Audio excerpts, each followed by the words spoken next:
and also keen to hear what she has to say about Donald Trump and America.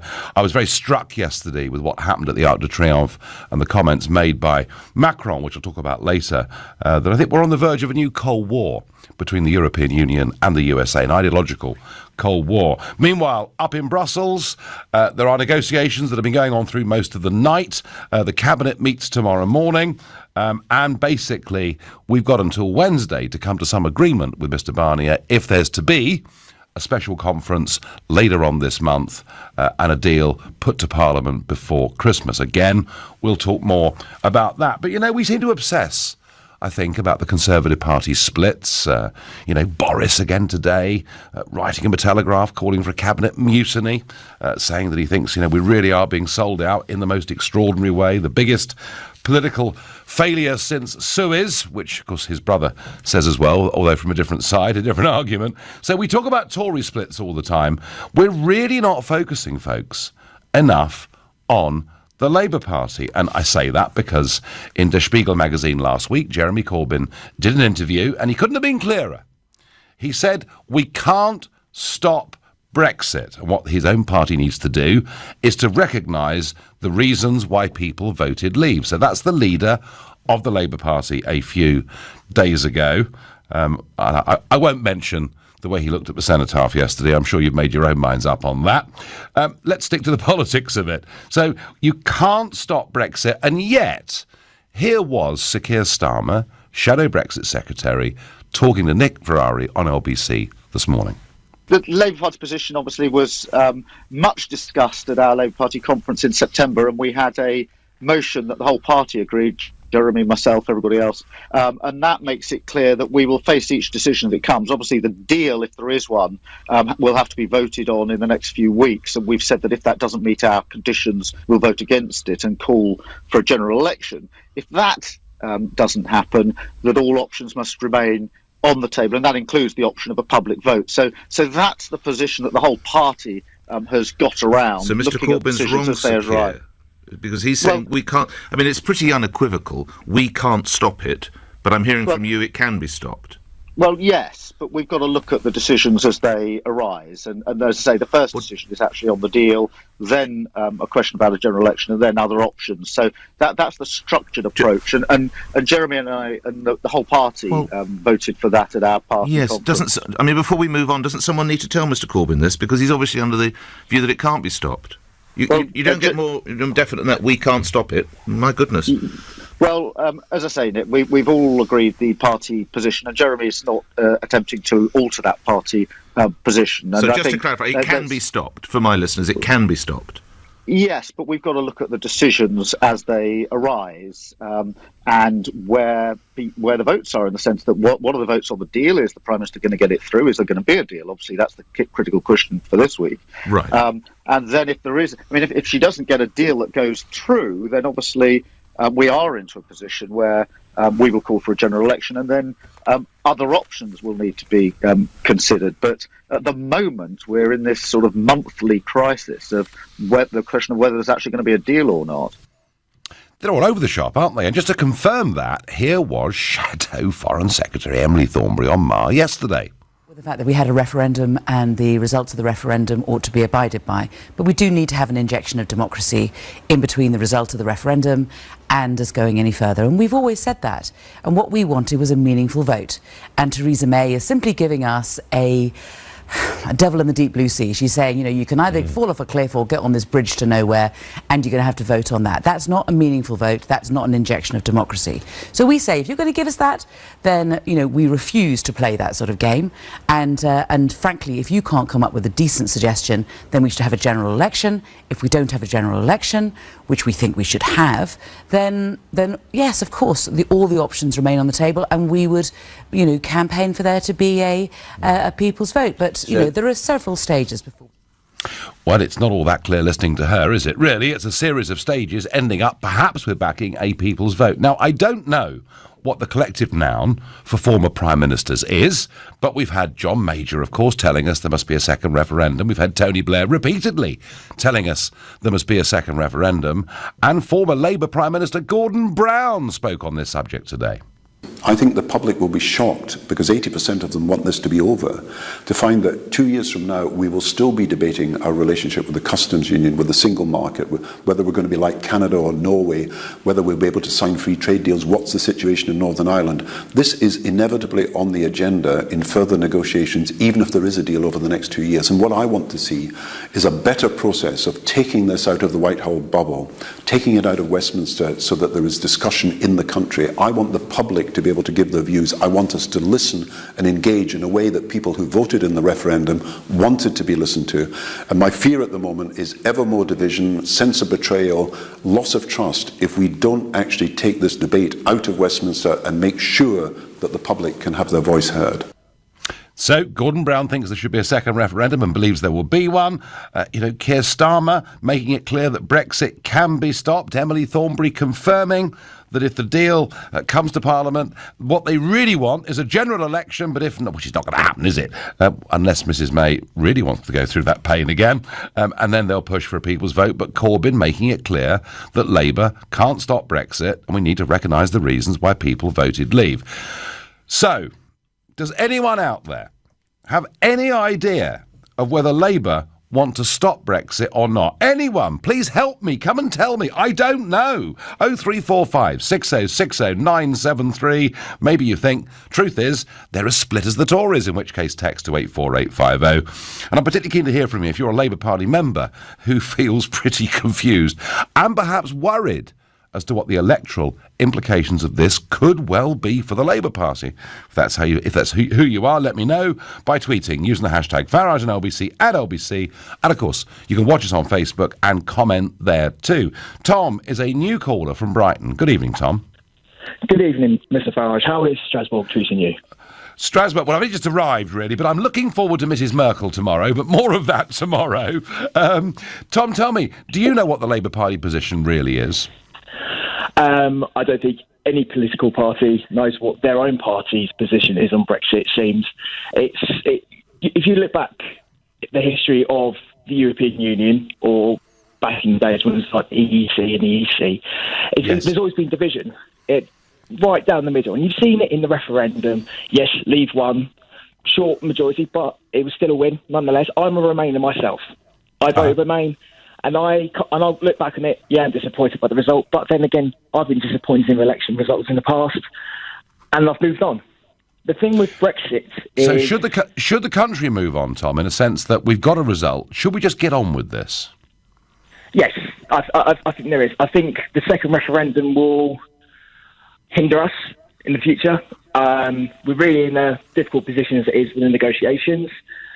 Tories aren't helping it. I don't think Labour are helping themselves.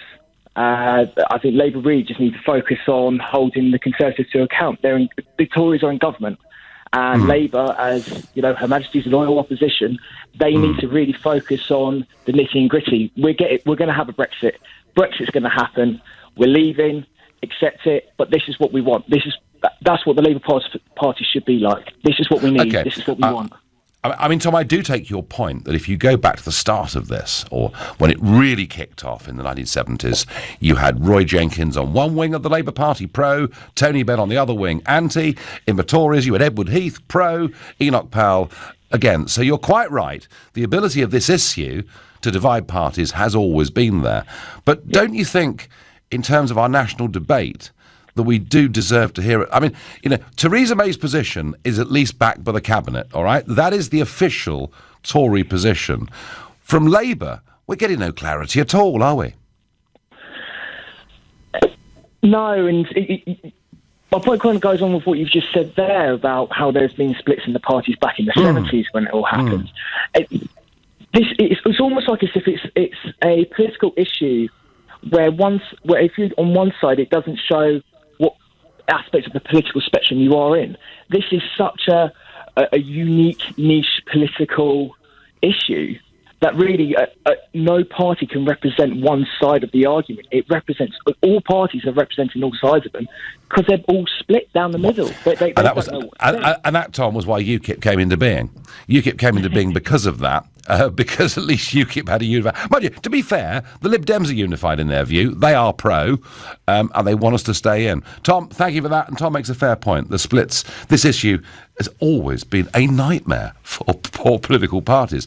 But at least the Theresa May position is the official position. From Labour, there isn't one, folks. I can't work it out. If there is, you tell me. Philip in Whiteleaf says by text, Nigel, Labour are even more split than the Conservatives. Every time one of the Labour MPs open their mouths, they have a different opinion on Brexit. Actually, Philip, I think the truth of it is that Labour are very split in the country because 40% of their voters voted for Brexit. But I think in the House of Commons there is quite a big, strong pro-EU majority. And sort of answer my own question, as to whether Labour want to stop Brexit or not. My guess is, as and when we come to a vote on this, my guess is that most Labour MPs will do all they can to stop Brexit. And I think this is an issue where Jeremy Corbyn is just not in control of his party. And, he may well have all these young new members that have joined up, the momentum types that are there, but actually they are adopting a pro-EU position. It's one area here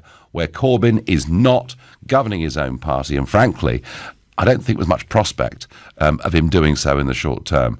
Alice on Facebook says, I will never vote again. What is the point? Alice, I sense there are very, very large numbers of people out there saying exactly that. You're listening to The Nigel Farage Show, exclusively on LBC, and it's now 6:15, and time for the news headlines with Lisa Aziz. Downing Street's dismissing reports tonight as a bucket of salt that the EU's chief Brexit negotiator expects the parameters of a withdrawal deal to be presented to the Prime Minister's cabinet tomorrow for approval. A couple from Oxfordshire who gave their baby the middle name Adolf in admiration of Hitler are among 3 people convicted of being members of a banned far-right extremist group. At least 31 people have been killed and more than 200 are still missing as the deadliest wildfires ever seen in California continue to burn.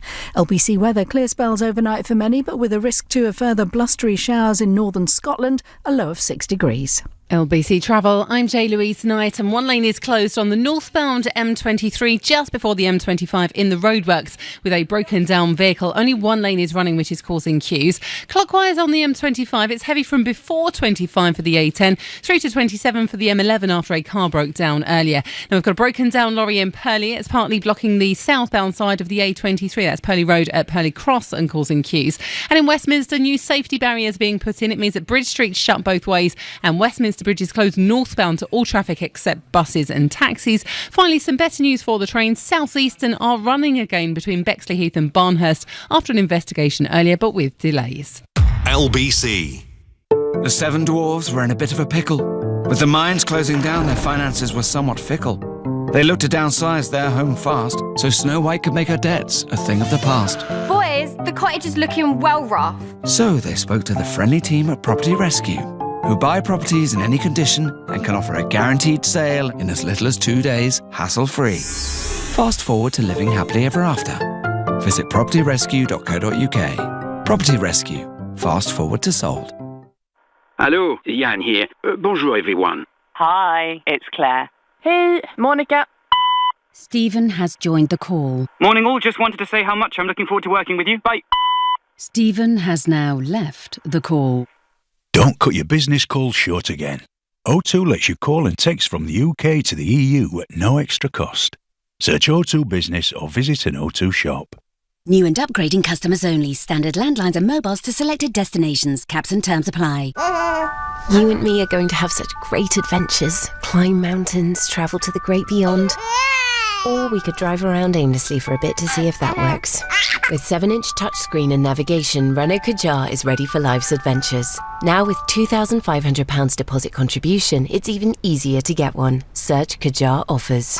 4.9% APR representative Renault Finance subject to status over 18s. Order by January 7th. Register by March 31st, 2019. Retail customers at participating dealers. T's and C's apply. Did you know that the elevators in the Shanghai Tower are the world's fastest? Or that Bruce Lee won the 1958 Hong Kong Cha-Cha Championship? And that you'll find more bicycles in Beijing than in Amsterdam. But here's the most amazing thing to know. With Lufthansa's attractive fares, you can fly to Asia from £389. Book by November 18th for travel starting from November 15th. Contact your travel agent or visit lufthansa.com. Conditions apply. Say yes to the world. Lufthansa. Sorry, Mrs. Mills. Your boiler needs replacing. Oh no, what would you recommend? Well, I see you've got a Bosch washing machine. Yes, it's never let me down. Exactly.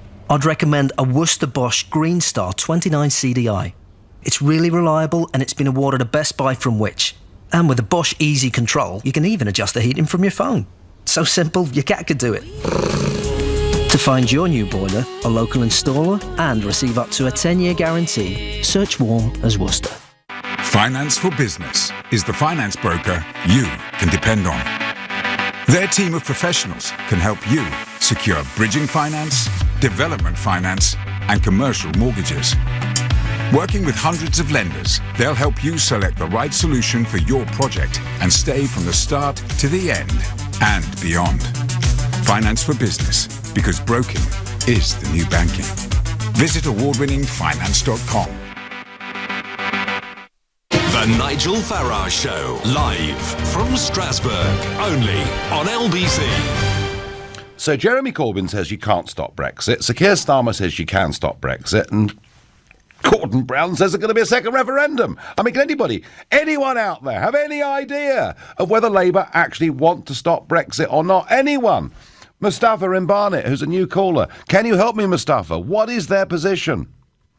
Hi, Nigel. How are you? Hello there, welcome. I'm very, very well, thank you. But they really are, as a party, at the top, all over the shop on this, aren't they? Well, I actually disagree. I think they have a unified view, and if you don't mind, I'll explain. Please help all of us, Mustafa, please. A pleasure.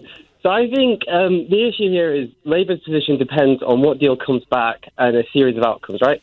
But they have a plan. Depending on what the outcome is, they know what they're going to do. And that's the thing. I think that's what's confusing people. It really does depend on what deal Theresa May comes back, whether, how it gets voted in the House of Commons, and, and what happens after that. Now, you said before, do they want to stop Brexit? I don't think it's that simple. As I was telling your guy before, what they want is an injection of democracy from the final deal to the outcome. What form that democracy can take can be variable, right? But one form is that people vote, but as long as there is some democracy. And that makes sense, When we voted in 2016, we didn't know what the final deal was going to be. Mustafa, yeah? You're talking about democracy, and it's a very, very important word, and particularly, we had all the armistice commemorations yesterday, which was all about democratic nation states, so it's important. Yeah. But Mustafa, democracy, we had a referendum on this, having been denied one for nearly half a century, and then we had a general election a year afterwards in which the two leading players both told us they would implement the Brexit result. Now, how much more democracy does this process need? Okay, We've done it twice. No, two things to that. Firstly, democracy, as you highlighted, is an ongoing process. And especially when something changes dramatically, you do need to have reinjections of democracy. So I know you're a fan of direct democracy, but that's one of the problems of direct democracy is when do you have the next referendum? We see this with the Scottish referendums, etc. And that's why we have representative parliamentary. Mustafa, I think there is an argument on these key constitutional issues that once every generation, once every 20, 25 years, you vote on these issues. What I object to so much is people like Keir Starmer or Gordon Brown, effectively are telling me that I ought to have another referendum before this one's even been implemented. Well, no, it's when there's a change in the possible There is no outcome, change. And There is no change. Well, no, because now we have the final deal. That's the big difference, right? So the idea is you need to have injections, if you're going to go down the direct democracy route, right? Which is fair enough. You need to have changes, you need to have injections of direct democracy, or otherwise, remember, Labour are not asking for direct democracy necessarily. They could have a parliamentary vote. A meaningful parliamentary vote would do for the Labour Party. And that's why it's so clear to me. It can be, as long as there's an injection of some form of democracy. Well, there is going to be a vote. Been a change.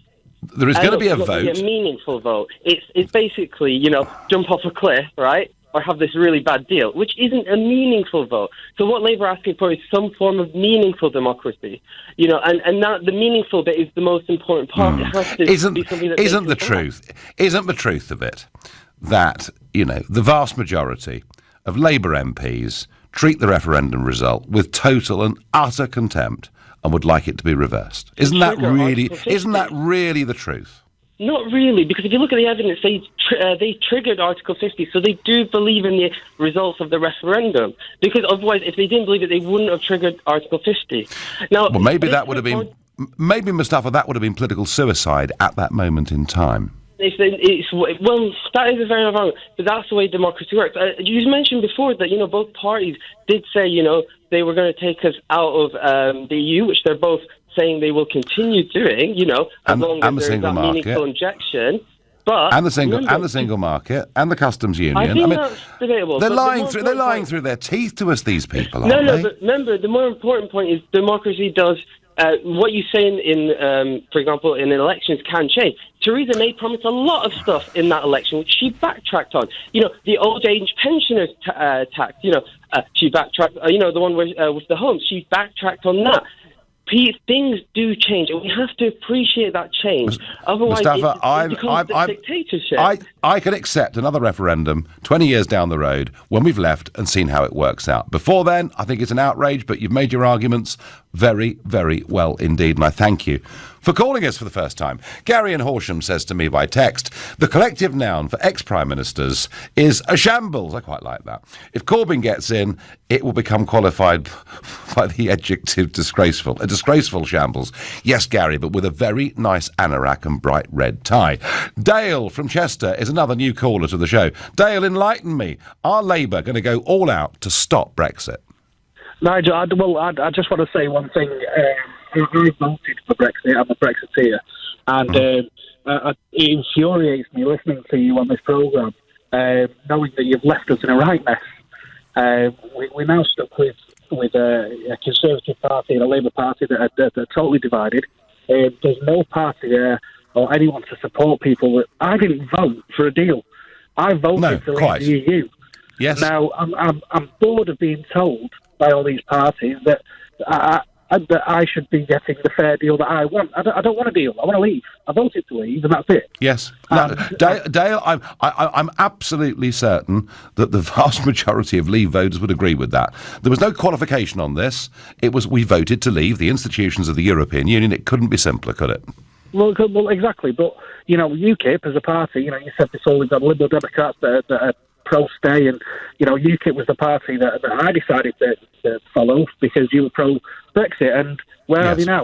Where's our voice in this argument? We've got a Prime Minister that's obviously a Remainer, the opposition are Remainers. Where do we go? Where's our voice, Dale, do you know something? Honestly, and I'll tell you this, I've been really, in the last couple of weeks, inundated by messages from people I've never met before, never spoken to before, saying, who the hell do we vote for? And that because they feel as you do, and the perception is that UKIP is just not in this race at the moment, and is, in the doldrums in terms of the polls. But, Dale, not much I can do about that. I was there for 20 years. That was long enough for me. Thank you. Rudy in Bristol is my next caller. Good evening, Rudy. Hi, Nigel. I'd like to break this into two parts. Because obviously, continue from the caller previous to the one that's just called. The first thing is, obviously, Labour are pro-Remain, hence why Tony Blair allowed mass immigration for cheap labour for big businesses in the past. Because Labour is no longer about the people of this country anymore. It's about big business and maximising their profits. And I think that Keir Starmer is going against Corbyn because he's got his eye on Corbyn's job in the future. I believe that's what he's looking to do. You may be right, Rudy, you may be right. And, of course, in generational terms, Corbyn is, well, he may have a good few many years left in him, but he hasn't got that many, has he? No, and with regards to the caller twice before, and he says that, we should have it because it's a dramatic change. Well, we had a dramatic change from what we were stitched up on in 1975. And my question is, had the vote gone the other way, where it was 50%, 52% Remain and 48% Leave, would it mean then that they didn't know what they were voting for, but did they vote for... Rudy, there'd be no discussion. There'd be no discussion. There'd be no debate. Anybody that was calling for another referendum would be laughed out of court. They'd get no coverage. LBC would be doing zero debates on it because despite how people may have felt about the result, you would not have had Parliament, big business, and many strong global influences making this argument. Rudy, it would have been a dead duck. Thank you. Going to run down to Reading and speak to Toby. Toby, good evening. Are you clear, Toby? What, our Labour, what's the position, Toby? Help me, please. I'm struggling. Well, how could I? No, so I realised I actually have to rush to another call. Just a quick observation. It's a bit like I used to be in a student union, and you haven't totally worked out which way is up at that age. You sort of think you have, but not really. And Keir Starmer was so vague. It's so vague, and it makes me feel really uncomfortable, whether I was voting for Labour or not. And I think their biggest problem is a lot of their voters want Brexit, and that's right. it. That's right. But you say vague, but there's one thing that he did say to Nick Ferrari. He did say Brexit can be stopped, and Corbyn says it can't be stopped. And that's coming right from the top of the party. It's a mess, isn't it? So they are ambivalent. That's ambivalent. The closest I can get. Yes. That's a very, very polite word to describe their current position apropos of the voters. Toby, thank you very much indeed. Stephen Hampstead says 2019 will be the year people realise they have no political representation. Thankfully, there is no far right in the UK. But once the political elite have betrayed us, the future looks bleak. Chris tweets, the stances of any of the political parties doesn't matter. The only thing that really matters is that they obey the rule of democracy, something that has guided the Western world for 1,000 years. Chris says, Brexit or civil war? Be warned, Ramonas. Well, Chris, that's not what we want. Not physically, but democratically, yes, I'm all for. I'm all for battles being fought through the ballot box, but through no other method. And Kim says, we need a general election. We need it soon. Kim, do you actually think that would sort anything out? I suspect at a general election, we still wouldn't know what the Labour Party's position on Brexit was. You're listening to the Nigel Farage Show here on LBC, and it's now 6:30 and time for the news with Lisa Aziz. Number 10's dismissed reports that the EU's chief Brexit negotiator expects the parameters of a withdrawal deal to be presented to Theresa May's cabinet tomorrow for approval. Downing Street says the claim should be taken with a bucket of salt, while former Labour Prime Minister Gordon Brown has said in a speech he believes there will be a second EU referendum. A couple who named their baby after Hitler and posed for photos with a Nazi flag have been convicted of being members of the banned right-wing organisation National Action. 22-year-old Adam Thomas and 38-year-old Claudia Patatas from Oxfordshire appeared at Birmingham Crown Court. They'll be sentenced in December. 8 people have been arrested after protesters glued themselves to the entrance of the government's energy department in Westminster. They've been demonstrating against fracking. LBC weather, clear spells overnight for many, but with a risk too of more blustery showers in northern Scotland, some frost as well across western parts, a low of 6 degrees. Britain stands on the brink. Breaking news, Joe Johnson has resigned from the government. We are barrelling towards an incoherent Brexit. Time is running out to secure a Brexit deal. It's such a colossal mess. We were told leave means leave. What's changed? Follow it live on LBC. LBC. Is Donald Trump a dangerous provocateur or a great entrepreneur? Does the Me Too movement empower women or undermine them? Does the country need a people's vote, or have we already had one? With independent opinions from the best British journalists, read a magazine that makes you think. The Spectator. Open for debate. Try a month free at spectator.co.uk. Credit card required. Future subscription costs apply unless cancelled 7 days before end of trial.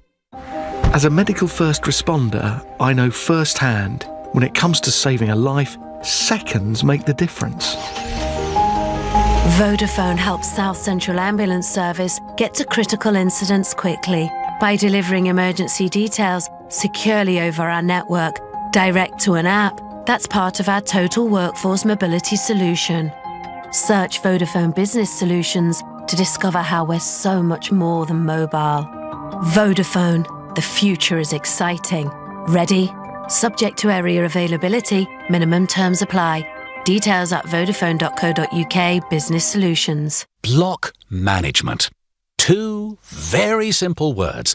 But what do they actually mean? Well, there's budget approval for starters, then service charge invoices, health and safety paperwork, cleaning, gardening, maintenance, inspections, contracts, insurance, emergency call-outs, and a whole lot more besides. So for complete block management solutions, just remember 3 simple letters: ABC. ABC Estates will take care of all your day-to-day management, leaving you as happy as Larry. See abcestates.co.uk or call 0800 888 6688. Where are we? The New Forest. But I thought we only had the Mini Countryman booked for a test drive. We can't stay here. We're not going to. This isn't exactly what I meant. Relax. With Mini's new 48-hour test drive, you can use the Countryman for exactly what it's built for. Exploring. Plus, it's an SUV, the largest Mini in the range, so you can pack loads more in. Great. Where next? Well, you know how you've always wanted to try kayaking? The Mini Countryman 48-hour test drive. Visit mini.co.uk to book yours. Mini. Who's in? Test drive subject to status and availability. Terms and conditions apply. Participating Mini retailers only. Your business has come this far, but now's your time to soar into the skies of spectacular with a fast, affordable Funding Circle business loan. With decisions in as little as 24 hours and a dedicated account manager, there's no waiting around. So join the thousands of businesses who have taken out a Funding Circle loan and help your business fly. Apply today at fundingcircle.com. Authorised and regulated by the Financial Conduct Authority. T's and C's apply. The Nigel Farage Show, live from Strasbourg, only on LBC. So senior Labour figures are openly contradicting each other about what Brexit means, whether it can be stopped or not. And I'm asking you, tell me, help me, is Labour all out now to stop Brexit or not? Yesterday, of course, was the centenary of the armistice, and we covered that here. I was on the Sunday show going over that period. Had a very interesting interview with the Earl of Weems about one of his forebears who had actually been the British signatory on the armistice and how Lloyd George had wanted it to be at 2:30, not at 11 o'clock. And we also had a poem, and it won first prize in the 9 to 11-year-old category of the Royal British Legion's World War I Centenary Poetry Competition by Nicole Zeng. And that was an absolute smash hit yesterday, a fantastic poem by somebody of 11 years old. And you can go to lbc.co.uk to get my interview with Jamie Weems. You can go on to LBC's Twitter and get the Nicole Zeng poem. It's fantastic. Meanwhile, of course, the big international commemoration was taking place at the Arc de Triomphe. 60 world leaders were there. And President Macron could not resist the opportunity to use the armistice centenary for an overtly political speech. I mean, the man can't help himself. It was all about praising the European Union. And then, quite bizarrely, going on to say that the millions of soldiers who died in the Great War did so to defend universal values, and particularly those of France. He said, that they were there, and that patriotism is exactly the opposite of nationalism. Patriotism, in fact, he basically says that what is going on, if you're a nationalist, you're betraying patriotism. And he's really going in a very strange direction by saying that patriotism means that you don't put the interests of your own country first. What he means is you put the interests of the European Union or the United Nations first. I mean, it's a very strange thing to have done. So I just thought I'd very quickly, it's always useful to have a look at the Oxford English Dictionary. And patriotism there is devotion to and vigorous support for one's own country. That's the definition, Mr. Macron. And interestingly, one of the synonyms for that, is nationalism. And the very opposite of it, the antonym, is treachery. So Macron is trying to rewrite language, to change words around, to have a different meaning. And it's all about building a European Union with an army, a European Union that becomes a global empire. And if they honestly think 100 years on that that's what's going to bring us peace and stability in the world, frankly, I think they've been driven mad by their own desire to have a euro and to unify Europe. And I think it's actually appalling that it was politicised in the way that it was, because all of this about not putting your own country first was said with Trump sitting yards away, with Orban sitting yards away. And I think we're entering a new Cold War between the European Union and the USA. A Cold War, an ideological Cold War. That is where we are going. And we've seen European Commissioner after Commissioner in the last week stand up and basically be abusive about the United States of America. They are hell-bent here on being a full military power. And you can say it's Walter Mitty in terms of the resources they've got, but they're going to do it anyway. I'm going to go to Irene's tweet first, because she makes a really powerful point. She says, we all know that Corbyn has hated the European Union for over 25 years. Time for him to stand up, be a man, and gain huge support from the people of this country. Whichever party goes against the will of the people, they'll suffer for years to come. As for Gordon Brown, butt out of it. No former Prime Ministers, Irene, like to get involved in this. Let's go to Rhys in Swansea, who's a new caller to the show. Welcome, Rhys. Hi, Nigel. So, are Labour going to go all out, do you think, in the next couple of months to stop Brexit?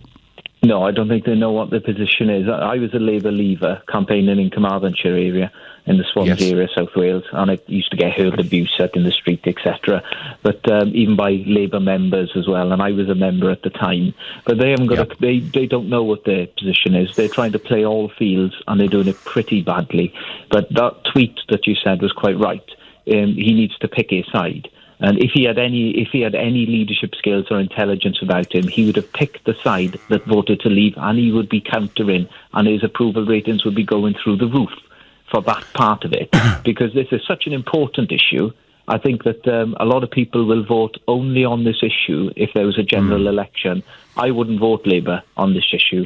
If the Conservatives put somebody in like Jacob Rees-Mogg or possibly Boris Johnson, I would vote for them solely on this issue, and I've never ever voted Conservative in my life. I'm coming from a Welsh valley. You can imagine how much of a task that would be for us to vote Conservative. Yeah. I also think that Theresa May is deliberately sabotaging this process, and I'm convinced that I'm more convinced now than ever, there'll be a second referendum, because you cannot possibly be this blind arrogance that she has, this blind arrogance to what everybody around is saying, this deal is no good, and she's just continuing with it. I mean, if her policy was deliberate sabotage of the Brexit process, she'd be doing a hell of a good job, Rhys. And one or two conspiracy theorists tell me it has been from the start. I find it difficult to believe, but, well, I have to say, even I do scratch my head sometimes. And Rhys, it's interesting because we talk a lot about the Labour Leave vote in the north of England, the Labour Leave vote in the Midlands, but the Labour Leave vote in South Wales is very substantial, isn't it? It's huge, and you hear the rhetoric from Labour, Welsh Labour and Plaid Cymru. It's nonsense. The people in these valleys, I'm from the valleys, and I speak a lot to people here, they voted to leave. They want to leave. These are old coal mining towns. They don't care about the colours of skins and things like that. They don't. The Welsh valleys are very accepting like that. But what they don't want is the huge competition for jobs. I mean, there was a job for a barista, a coffee maker, locally. 300 applications in 2 days. They had to close it for a barista. This is like a minimum wage job. It's just unbelievable. But I think let alone, Rhys, what has happened to steel in South Wales, with the British government being impotent and unable to help it in any way at all. Rhys, thank you for that call. I think South Wales folks, just think about that more and more and more. There are lots of people like Rhys down there in South Wales. I know Labour have quite big majorities in many of those seats. Doesn't mean they're not vulnerable. So a couple of people here now saying, come on, Jeremy Corbyn, we know you're a Brexiteer. Tell Sir Keir Starmer to go to hell, stand up, lead, and the country might just come with you. Mary in Hemel Hempstead tweets, another referendum will change nothing and only prove that the man in the street's vote is worthless. No Brexit, and I'll never vote again. Mary, I'm beginning to feel there are millions of people saying they may never, ever vote again.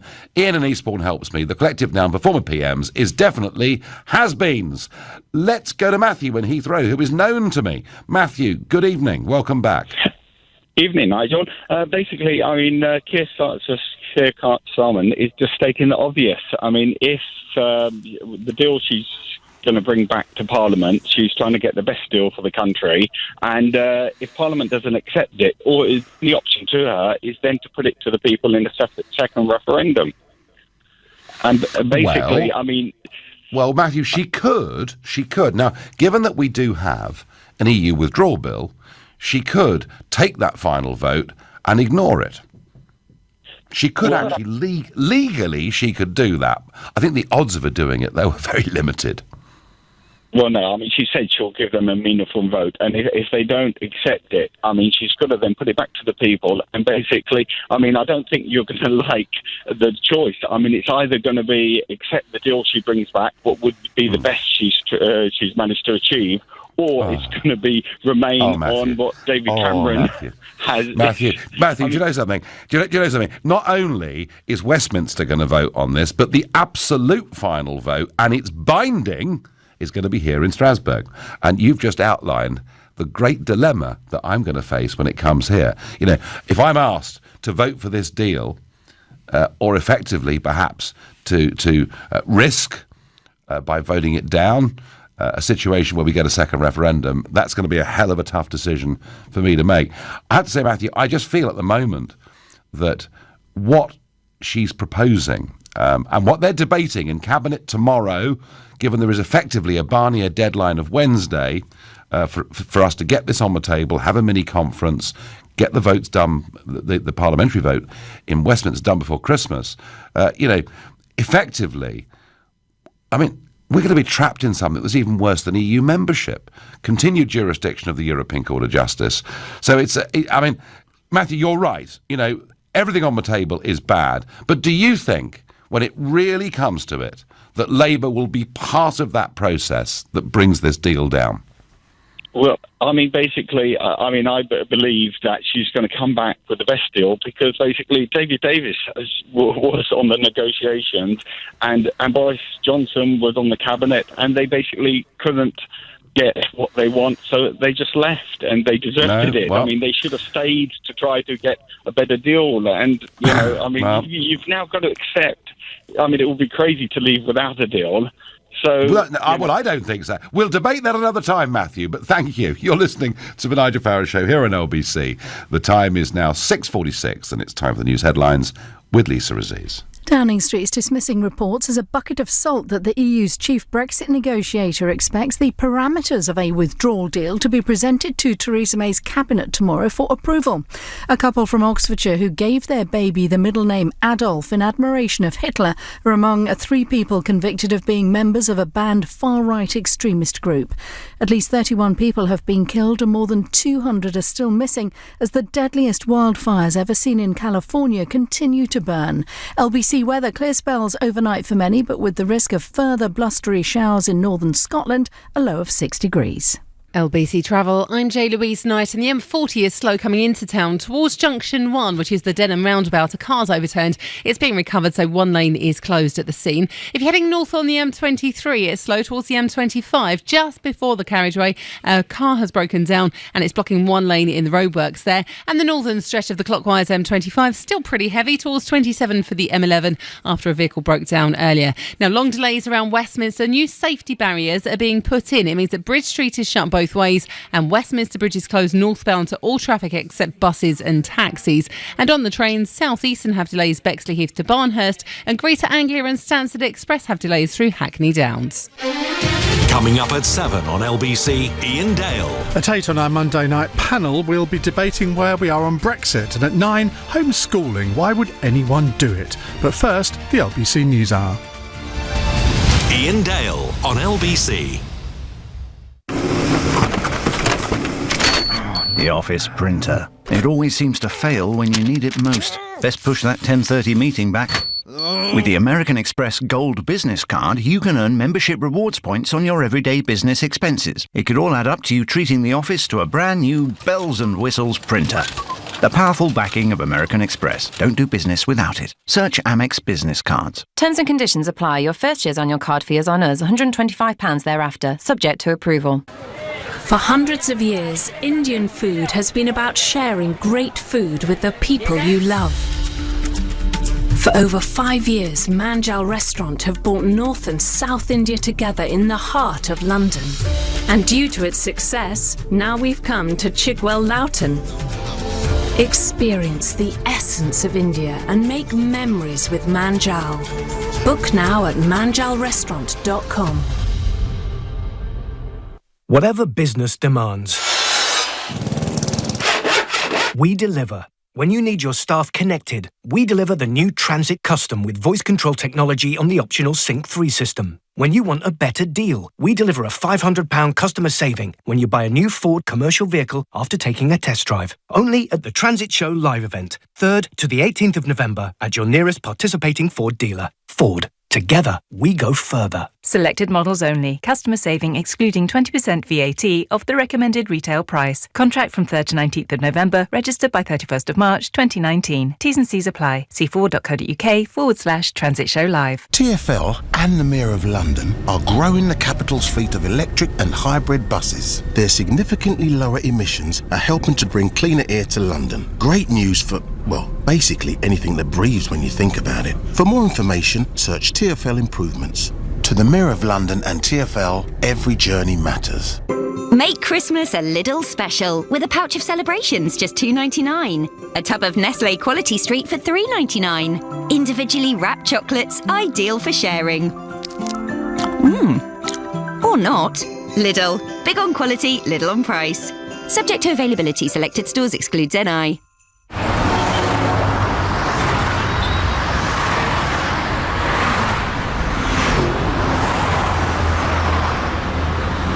If we all had a smart meter, we could stop 19.65 million tonnes of CO2 from entering the atmosphere, which is like taking 600,000 cars off the road by 2030. That's better, isn't it? Save your energy for a cleaner Britain. Contact your energy supplier about getting your smart meter at no extra cost. From the Campaign for a Smarter Britain. Savings possible by customers measuring energy use and cutting waste. Eligibility may vary. Available by 2020. The Nigel Farage Show, live from Strasbourg, only on LBC. Well. We've got a few views coming in here.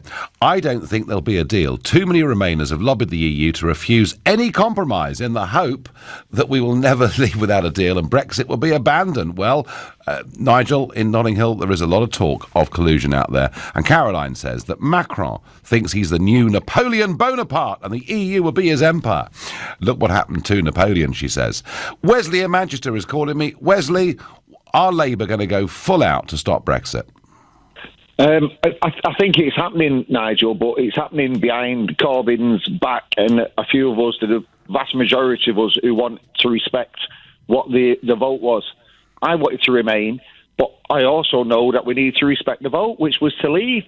And yes. I think Jeremy's been almost handcuffed by the likes of the Hillary Benn and Chucker and Watson and Starmer and Neil Kinnock's son. Only pro-Blairite. They're nearly, Wesley, all Londoners, aren't they? It's nearly all London. Well, what I do know, though, is that they're quite happy for us to go to war illegally. They've just got... There is no way that they should be in the Labour Party. There's a party for you. It's called the Tories, you know. But these people, I think, have boxed him in, Jeremy Corbyn, and they're going to end up with this, you know. It'll be on the Labour manifesto, you know, or they'll try and go for this where you've got various options, and it's just typical Blairite type of Mandelson speak, where they triangulate the argument, and you end up baffled as to even what you wanted when you went in there for. And they walk away with the goods. And Wesley, as a Labour-supporting Remainer that wants to genuinely respect the vote... member, Nigel. Yeah, no, I got that sense from what you were saying. But given your position, just tell me very quickly, how much electoral damage do you think this could do Labour if they are seen to have gone against Brexit? Sorry, wrong phrase. It'll proper split the party, because I think a lot of people in the Labour Party, they are socialists, and don't misunderstand this, but they're nationalists as well, the British. And they're patriots, Wesley. They're patriots. I'll go with that. But they're socialists as well, a vast majority up here in the north. But the thing is, if Labour have them over... by, like I say, almost triangulating the argument and putting out various, second referendum, it's only on this, on that. It's not. People have said, we need to leave. And I say that, let's go for it again, but in 25 years' time, that's when it'll be legit. Great call. Thank you. I'm off to Edinburgh to speak to Kenneth. Kenneth, a new caller to the show. Good evening. Good evening, Nigel. So what do you make of it? I think that the Parliamentary Labour Party, not the whole Labour Party, but the Parliamentary Labour Party is determined to stop Brexit. Yes. But of course that makes them no different from a great many Tory MPs either, does it? Yeah, no, that's right. I mean, my observation, Kenneth, is that the Labour Party is relatively united in the Commons, but very split in the country. That's pretty much how I see it.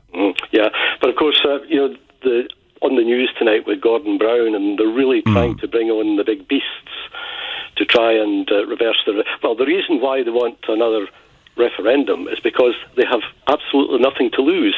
And that's the whole point of it. It's got nothing to do with a people's vote on the deal or whether we should have the deal or not. They have nothing to lose because they lost the referendum and the only referendum, and they think by having another second crack they can change the result. Yep, they do, Kenneth, and I think it's a disgrace. What do you think? Well, like the rest of the callers, a bit fed up with the democratic process of this happening. Yeah. But what I'm concerned about, Nigel, is that I hear a lot of your listeners say who are Brexiteers, and they're saying, bring on a second referendum because we'll win again. But I'm not so sure about that. Well, it's interesting, Kenneth, because I've got a tweet here from Brian in Surrey. He says, this is just what they all want. All leavers, never to vote again. They've won. And in a sense, Brian puts his finger on something. That a lot of those people who voted leave, Kenneth, had never voted in their lives. So many reports of people turning up at polling stations saying, what do we do? And if they can be just worn down by this process, their hope is they could win a second referendum because they would have sown disenchantment in the Leave camp. I'm sure, Nigel, that they have already had people computing how many Brexit voters are likely to have died over the past 2 years and how many youngsters will be coming on the voters' roll. And what I'm also concerned about is that I actually think that in a second referendum, the Remainers might just about neck it because, I think there's probably more waverers on the Brexit side, although I'm a positive Brexiteer. No, Kenneth, I don't agree with that. I really don't agree with that. My impression is the Brexiteers are very firm in what they believe, and half of the Remain vote were people saying, well, I've got a business, I've got a nice house, I don't want to take the risk and fear a change. But, Kenneth, thank you for your call. If we do get a second referendum, my hope is that actually people will say, this is a disgrace. This is our chance to rebel against the political establishment. Mark in South Bank is a new caller. Good evening, Mark. Good evening, Nigel, from the South Bank. Now, picture this. I'm in my local polling station. Yep. I've got my pencil on the string, hovering over the box next to Labour. Yep. The Labour. And I'm wondering, which Labour am I voting for? Is it the Labour of Jeremy Corbyn? Yes. Or is it the Labour of Keir Starmer? That's a good point. So what do I do? Yeah, it's a good point. No, absolutely, Mark. Because you could argue that within the Conservative Party, but here, these are the people at the very top of the Labour Party, aren't they? Right. And they got away with it in 2017. Yeah. They got away with it. They got Leavers in South Wales and the North and the Midlands to still vote for them, and Remainers in London to vote for them. They can't do it again, Mark. Surely. No. So I don't know. I mean, do you normally vote Labour, Mark? No, I'm what Jonathan Dimbleby called a floating voter. Right. Okay. I used to appear on his shows years ago, but I'm not really. I mean, it's usually the default position is, dare I admit this, Liberal Democrat. Right. But well, of course you should be like a gambler's you lucky should be streak. You should be proud of who you've had. And actually, Mark, if you think there should be an exit from Brexit, the truth of it is the Lib Dems are the right party to vote for because they're not hiding it. That's what they stand for. Right. So maybe that solves my dilemma then. Well, there you are. If you're a firm Remainer, Mark, who thinks the referendum needs to be overturned, it's not a position I agree with or respect. But if that's how you feel, then it's the Lib Dems for you. Thank you very much indeed. Victoria in Kingston says to me, "I was disgusted with Macron yesterday. How dare he use a day like yesterday to talk about anything other than the brave men and women of World War I. I believe he angered the people of France last week too, with certain comments surrounding the war. Yes, and also talking about the USA being a potential enemy and the absolute need for a European army. He really is perfectly awful." I've been saying for weeks, I think the government deal, which she's going to get, of course she is, there was a 70%, 30% chance in favour of it going through Parliament. I have to say, I do wonder, with Joe Johnson from the Conservative Party, with much that's happening here, I begin to think the chances of her deal getting through are not as good as 70-30. Not, of course, that I ever liked it anyway. I sense, folks, we're heading for a big crisis. I'll be back tomorrow to report on Mrs. Merkel. I'll be with you at 6 o'clock. At 10 tonight, it's Tom Swarbrick. But up next, it's Ian Dale. Nigel, can I